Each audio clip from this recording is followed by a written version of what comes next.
आज की वीडियो में हम जानने वाले हैं कि यूरिनरी ऑब्स्ट्रक्शन क्या होता है। ऑब्स्ट्रक्शन का मतलब ये होता है कि रुकावट। तो इस वीडियो के अंदर हम जानेंगे कि यूरिन के अंदर क्या-क्या ऐसे रुकावटें आती है या यूरिन ऑब्स्ट्रक्शन में क्या दिक्कतें हो सकती है।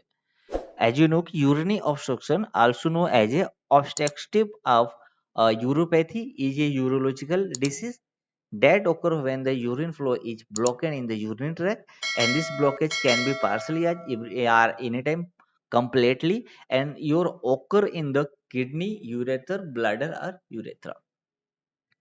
इस बीमारी में होता क्या है कि जब भी आपको अगर ऑब्स्ट्रक्शन अगर होगा तो यूरिनरी पैथ में आप देखोगे कभी-कभी पार्शियली या कंप्लीटली ब्लॉकेज आ जाती है, जिससे कि आपके किडनी में, यूरेथ्रा में, ब्लैडर में या यूरेथ्रा में, इन जगह में कहीं पे भी आप देख सकते हो ब्लॉकेज आ जाती है। तो यूरिनरी ऑब्स्ट्रक्शन में इस ब्लॉकेज को हमें ठीक करना पड़ता है। जैसे आप यहाँ पे डायग्राम में यहाँ पर देख रहे हो कि जब भी अगर आपके यूरेथर में अगर ब्लॉकेज आती है तो उसको लेप्रोस्कोपी सर्जरी के द्वारा उस ब्लॉकेज को दूर किया जाता है, या वहाँ पे आप देखो कुछ स्प्रिंग टाइप की यंत्र वहाँ पे लगाया जाता है जिससे ब्लॉकेज को दूर किया जाए और फिर हमारे किडनी को काम करने में कहीं से भी रुकावट ना आए। तो इसके लिए हम जानेंगे कि एक्चुअली में इसके लिए सिम्पटम्स क्या होते हैं। कैसे लगेगा कि आपको यूरिनरी ऑब्स्ट्रक्शन हुआ है?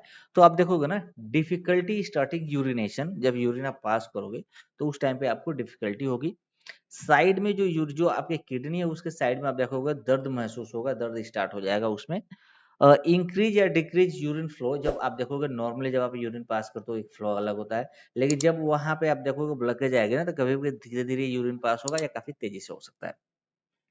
नेक्स्ट आप देखोगे यूरिनेशन एट नाइट एंड आपको फीवर हो सकता है, आपको नोसिया एंड वोमिटिंग हो सकती है। तो ये कुछ सिम्पटम्स होते हैं जिससे अगर आपको यूरिनरी ऑब्स्ट्रक्शन अगर हुआ है तो वहाँ पे देख सकते हो। साथ ही साथ आपको जो वज़न होता है वो कम होने लगेगा, आपके किडनी के बाद से सूजन हो जाएगा। जब उसमें ब्लॉकेज आएगा यूरेथर में तो वहाँ पे सूजन हो सकता है। इसके किस कारण से हो सकता है? तो आप देखोगे अगर आपके प्रोस्टेट ग्लैंड के पास अगर ये सूजन अगर हुआ है, तो शायद उसकी वजह से ब्लॉकेज हो सकता है वहाँ पे। ब्लैडर या किडनी में अगर स्टोन है तो ब्लॉकेज हो सकता है। साथ ही साथ आप देखोगे अगर पेल्विस ऑर्गन है वहाँ पे सैगिंग अगर हो रही है, या आपको इन्फेक्शन किसी तरह का हुआ है जो कि बहुत ज़्यादा क्रोनिक रूप अगर ले लिया है, तो उस कारण से यूरिनरी ऑब्स्ट्रक्शन होने के चांसेस रहते हैं। साथ ही साथ abnormal नर्विंग of the urethra and nerve problem of the bladder, और अगर ट्यूमर है किसी व्यक्ति को तो उसके वजह से भी जो यूरिनरी ऑब्स्ट्रक्शन होता है वो हो सकता है।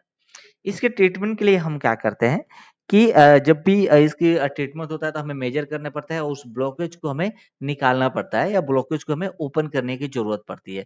जो कि पूरी तरह से जो यूरिनरी ऑब्स्ट्रक्शन होता है उसके लिए हमें प्रॉम्प्ट ट्रीटमेंट की ज़रूरत पड़ती है, और साथ ही साथ जो आपकी किडनी होती है उसको प्रिजर्वेशन की भी ज़रूरत पड़ती है।